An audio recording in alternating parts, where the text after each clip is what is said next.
here we are.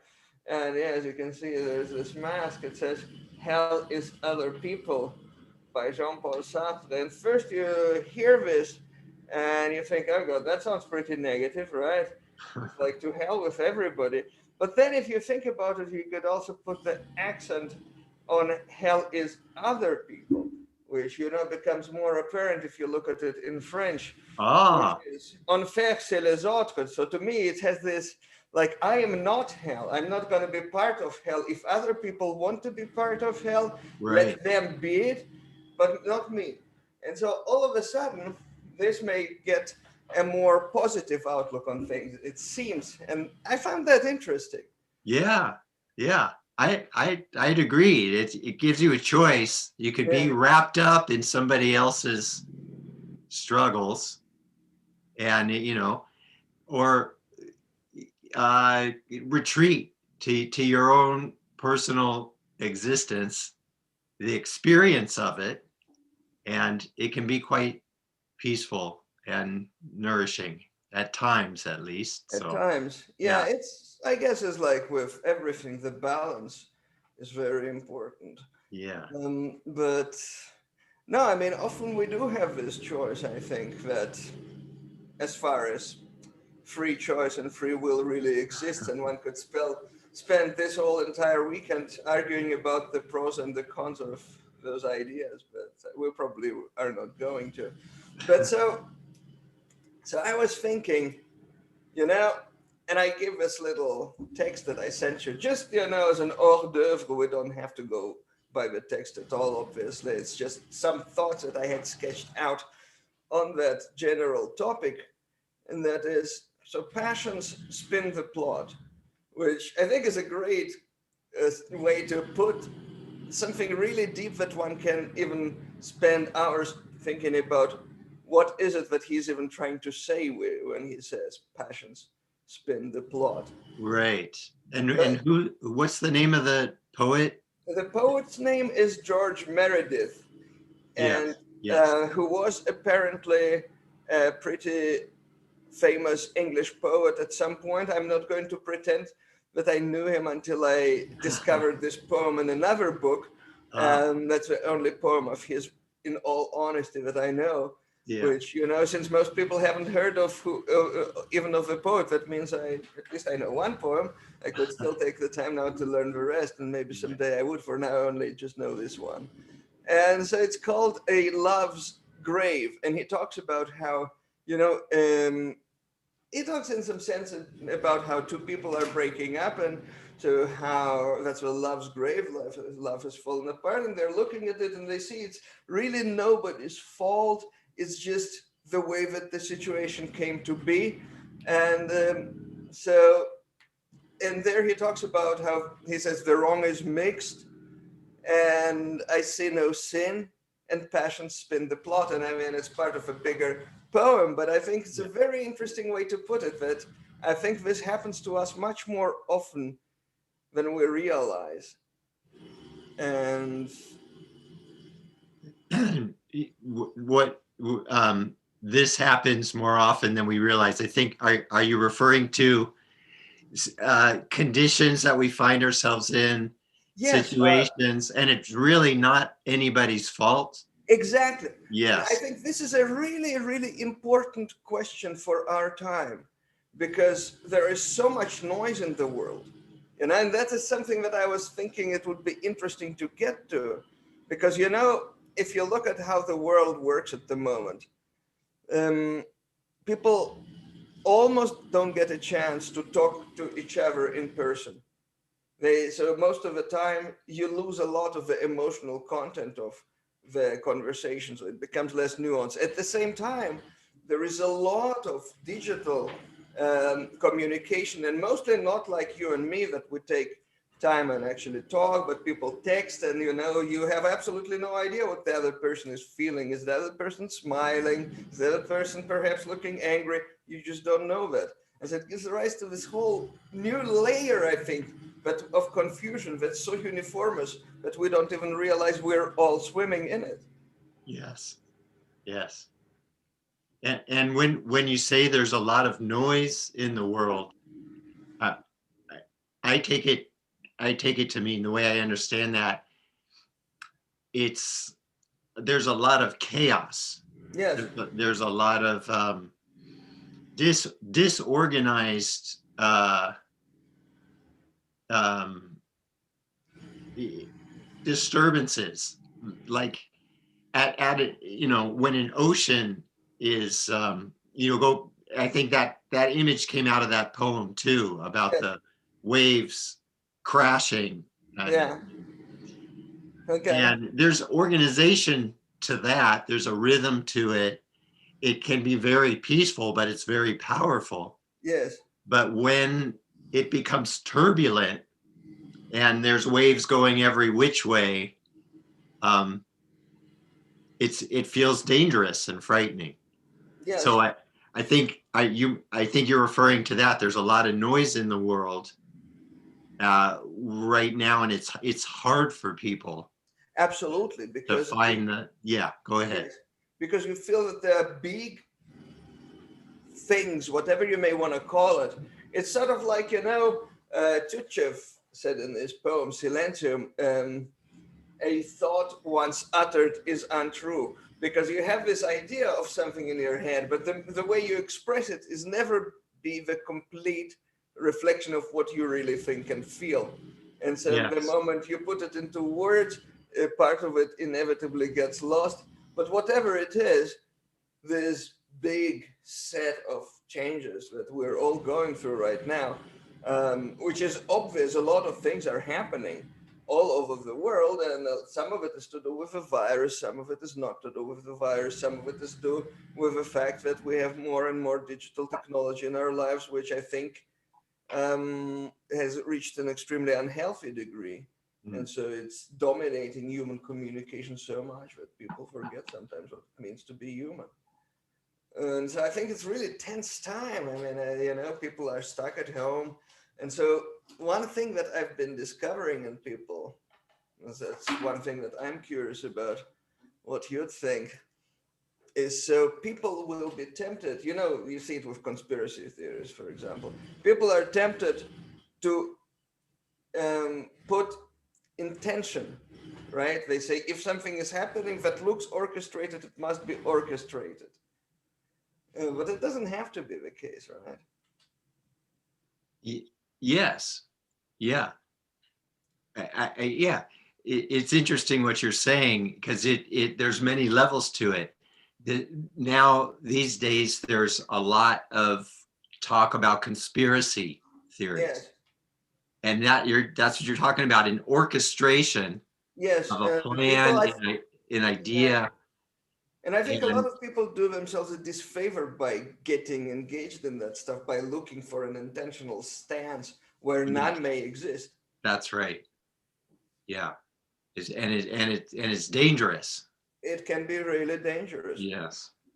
Yeah. And and so, what's your feeling? I mean, how does one, so for people, let's say people with issues that they, like I've met some people who say, well, they realize that it's bad, they realize that it's not doing them any good, but they can't do anything about it. Yes. That they say they just get sucked into it. So I was thinking, here is another thing where your speciality, meditation, could become in quite handy. And that I think people need to learn more how to let go of those temptations, right? That's right. To disengage, and um, yes, it's an addiction. I mean, and it's saying it's an addiction is putting it negatively. It's not always negative. Yes, Um, but I guess I like to think about it as, what we're talking about is, it's just our natural nature. When our brains, let's say, are working correctly, if there is such a thing, yeah, that's a big question um, too. okay. Yeah, uh, but everybody's looking to feel good. I don't think people are looking to feel bad. And I think, I think that's fair. yeah, okay. So we're looking to feel good. And part of that is looking for safety, looking to where can we be physically and who can we be with where we feel safe and comfortable, where we can relax, where we could shut our eyes. You know, everybody's got to sleep at nighttime. So at some point, you have to trust it's okay to shut your eyes. Yes. Um, so part of looking for peace or looking for health or looking for just a little bit of release from this incessant um, thing that our brains are doing is to be able to trust that we can recognize danger. So I think our brains, the part of the way that they work is to constantly be scanning for danger. I think you're absolutely right. Okay. Yes. But that becomes an addiction. I think it's a habit. Yeah. And an addiction is a habit that has a negative in a negative outcome Yes. on your well-being. Let's just put it that way. It's a simple definition. It's a habit with a negative result. Yes. And I think we're we often get stuck in our habits, and the habit of paying attention, always having to check out the news and what's going on. Uh, it's important to be connected with what's happening in my house, what's happening in with the people that are near me, what's Yes. happening in my community, what's happening in the wider and wider circles, Yes. until we expand all the way around the earth. What's happening on the planet, what's the global condition that we exist in. Yes. And then And if you yeah, take it to an extreme, and some people, I'm sure, exist, they must be extremely miserable. But then the biggest picture question that you might have is, where are we flying and why? And that naive, childish question, because all children at some point will ask questions like this. The moment you realize, if you learn that all planets and stars are flying, you're bound to ask at some point the question, well, if they're flying, where are they flying, right? And so if you learn that as a kid, and then later you learn that there are no meaningful answers to these sort of questions to the degree that an average human being would find it satisfactory. And so you let go of those things. But some people can't. And that must be really paralyzing, I'd imagine, that you just can't get your radar of any to anything else because you're so immensely grabbed by this question that you just can't think about anything else. And there are people who get that locked in. And yes. I think it's the nature of our mind to get locked in. yes, It's how the machinery works. Um, but there's also other parts to the machinery, and so there's the part of us that sees, like, why this isn't doing me any good obsessing about why do planets revolve around suns, you know and or the sun is moving, the sun is in its own orbit, and the galaxy is moving, and the galaxies of galaxies are moving, and so on. So but the why, this question of why, doesn't go away even if we tell it to go away. yeah, absolutely. Richard Feynman once gave a beautiful lecture on that, where he said, you can put anything into the most beautiful and wonderful equations, and then students will be able to calculate orbits and so on, but that doesn't get them any nearer to the question why it is the way it is. Yeah. And it's very interesting because So Richard Feynman was an interesting character, of course. And I mean, if you listen to the way that he talks about the world, and he really, he was a brilliant physicist, but he also had this desire to just understand everything that he encountered. And it's interesting, at some point they asked him why he was not of any classical religion. And he had a very interesting response. He said, I can live with doubt and uncertainty and not knowing. I think it's much more interesting to live not knowing than to have answers which might be wrong. And I thought that was very, very deep. But I also thought that it emphasized the sort of mystical nature that Richard Feynman had by default, sort of like a phenotype that he had. But he was just okay in the state of curiosity. He didn't Yes. lock in. And Yeah. Well, that is spoken about in you know, different forms of spiritual practice. That awakening or finding your comfort or your willingness to just be open and curious. yeah, Curious. Be awestruck and want an answer, but not have one. yeah, And that brings up something for me, is this issue of, you know, seeing our stuckness, our obsession with why, or even in a conspiracy, you know, conspiracy theory, that it's an answer to yes, what's happening, and not wanting to be stuck in the answer, wanting to understand what the truth is. yes. And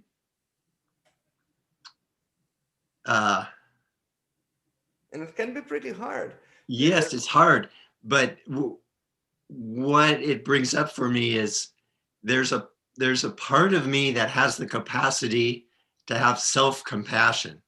mhm, And now we're back to the quote, passion yes, spins spin the plot. the plot. And the Yeah. plot is what? Is the plot the story? The plot, yes. I mean, you can look at it in different ways, I guess. One is the literal way, which is, in this case, the plot is that the boy and the girl are breaking up. But you could also say, anything that we're in could be perceived as a plot, that, we are acting, we're doing things. And so you could look at it globally and see the Yeah. picture that emerges and say, well, who's conducting this whole mess? Right? Yes. And so that's what I'm saying. It's the nature of our mind to create stories, Yes. personal stories, and the greater story of humanity and beyond, whatever the story is of creation and life and the existence of a universe at all is a Yes. story.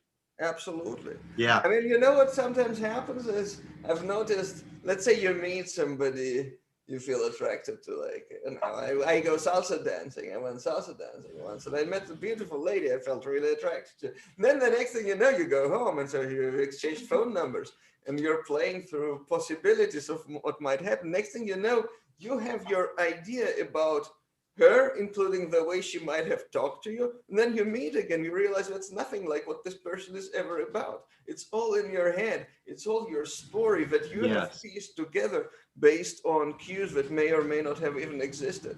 Yes. And so that happens all the time. That's just one example that I had to think about. Well, the poem is called Love's Grave. Yes. Yeah. And passions spin the plot. My mind put together plot with grave. Yeah. Okay. That's interesting. That was the first place it went, and I thought, oh, this is interesting. I wonder if there's something about that being, and I think the beginning of the poem, it was speaking about the the crashing of the wave Mm-hmm. ending on the sand, and that being its grave. It, Yeah. it, Yeah. um, That's interesting. so this idea of passion I don't know if we've spoken about this before, but passion coming from passio, the Latin root, and further back into Yeah. Greek, meaning suffering. So Yes. passion means comes from the word that means to suffer. Mm-hmm. So does the word patient. Yeah. It's the same passion and patient. It's just that Okay. switch in some languages between the S and the T. So it's And interesting, and then that means patience is equal yes, suffering, huh? and the coinage of that word patient to refer to people that are in a hospital Yes. happened around the 14th century in Paris, France, when the hospital systems were starting to emerge Yeah. and they were operating without anesthesia, experimenting on people, trying to understand there. So they're the people that could withstand the suffering that was being inflicted upon them and survive were good patients. They could Okay. withstand the suffering. Wow. And so That's actually yeah. those two words, Yeah. patient as a noun and patient as an adjective Mm-hmm. are actually come from the same place. They're not different. So compassion, meaning with suffering, or really I think it's compassion meaning the willingness. When we have compassion for somebody, we have the willingness to be present to somebody else's suffering. Yeah. So if we have self-compassion, we have this willingness to see our own suffering Yeah. and willing to be present to it.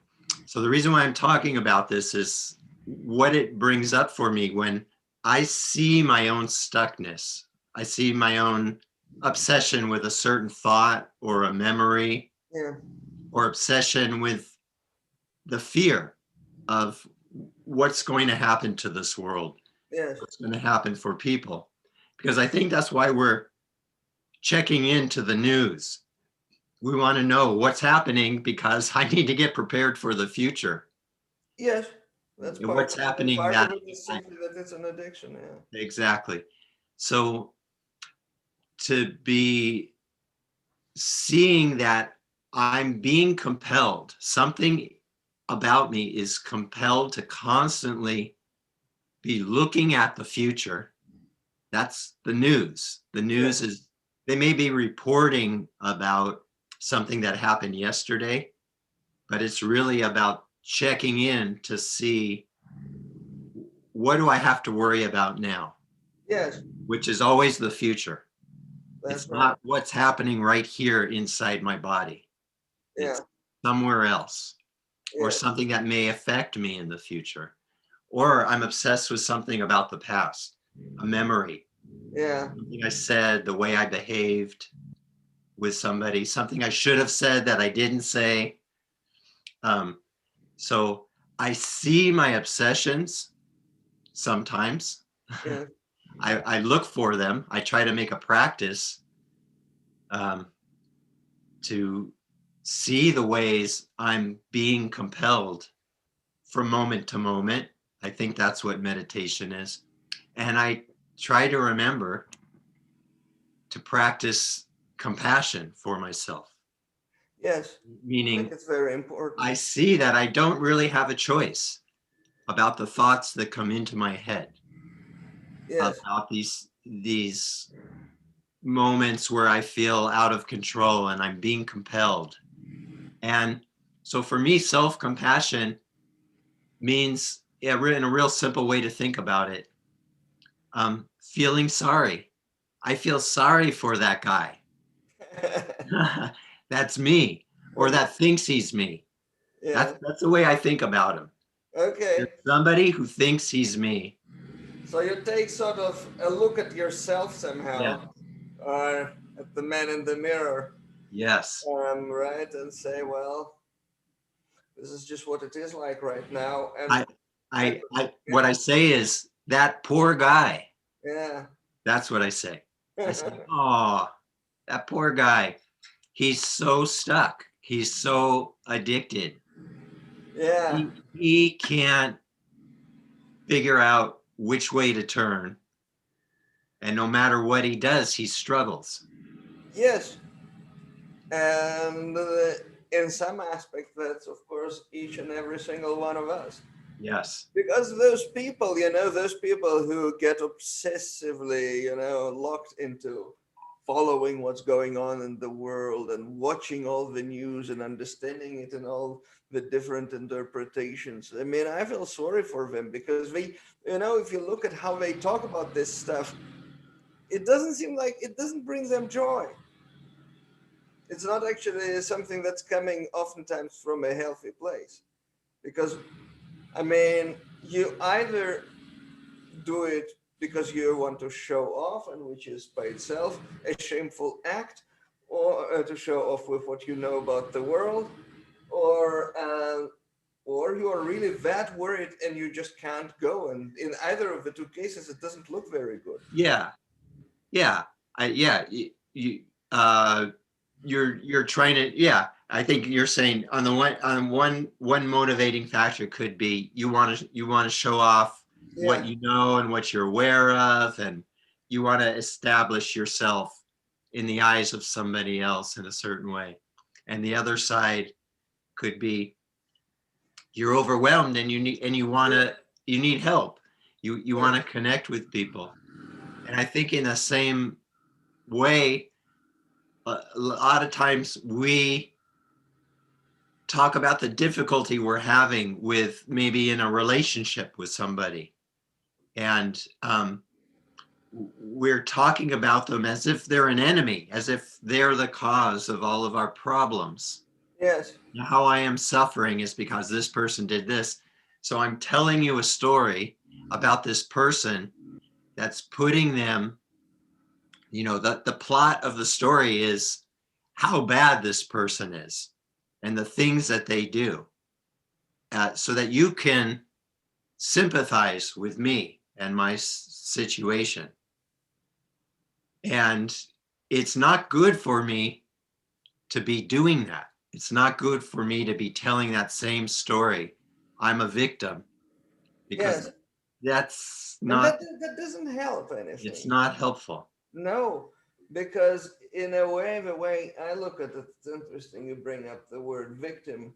And nowadays, of course, there is a lot of people in general seem like, if I look at the world today and compare it with the world from 10 years ago, is a different world.